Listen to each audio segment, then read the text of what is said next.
നമുക്കിതൊരു അടിപൊളി അയക്കൂറ കട്ട്ലറ്റ് ഉണ്ടാക്കിയാൽ നമ്മൾ കിങ് ഫിഷ് ഇല്ലേ, ഉപ്പും മുളകും മഞ്ഞളും ചെറുനാരങ്ങ നീരും പിന്നെ ഇട്ടിട്ട് വെളിച്ചെണ്ണയിൽ പൊരിച്ചെടുക്കുക. പിന്നെ നമുക്ക് പൊട്ടറ്റോ ഒന്ന് പുഴുങ്ങിയെടുക്കണം. പിന്നെ ചെറുതായിട്ട് ഉള്ളി അരിയണം, വെളുത്തുള്ളി, പച്ചമുളക്, ഇഞ്ചി അതെല്ലാം അരിഞ്ഞു വെക്കുക.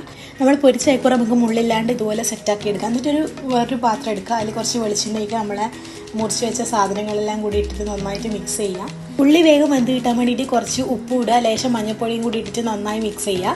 അത് കഴിഞ്ഞിട്ട് നമ്മൾ നേരത്തെ മാറ്റി വെച്ച നമ്മളെ ഫിഷ് അതിൻ്റെ അകത്ത് ഇടുക. പിന്നെ ഇതിലേക്ക് നമ്മൾ കുറച്ച് കുരുമുളക് പൊടിയും ഗരം മസാലയും കൂടി ഇടുന്നുണ്ട്. അതിലും കൂടി ഇട്ട് നമ്മൾ നേരത്തെ വേവിച്ച് വെച്ച പൊട്ടറ്റയും കൂടി ഇട്ടിട്ട് നന്നായി മിക്സ് ചെയ്യുക. പിന്നെ ഒരേ ഷേപ്പ് കിട്ടാൻ വേണ്ടിയിട്ട് ഞാൻ ഒരു മുടീൻ്റെ അടപ്പ് ഇതുപോലെ എടുത്തിട്ട് വെളിച്ചെണ്ണ ആക്കിയിട്ട് ഇതുപോലെ ഷേപ്പാക്കി എടുക്കുന്നുണ്ട്. അങ്ങനെ ഷേപ്പാക്കി മാറ്റി വെച്ച കട്ട്ലറ്റിൽ നമുക്ക് എഗ്ഗിലും ബ്രെഡ് ക്രംസിൽ മുക്കിയിട്ട് നമുക്ക് പൊരിച്ചെടുക്കുക. വെളിച്ചെണ്ണയിലാണ് പൊരിച്ചെടുക്കുന്നത്.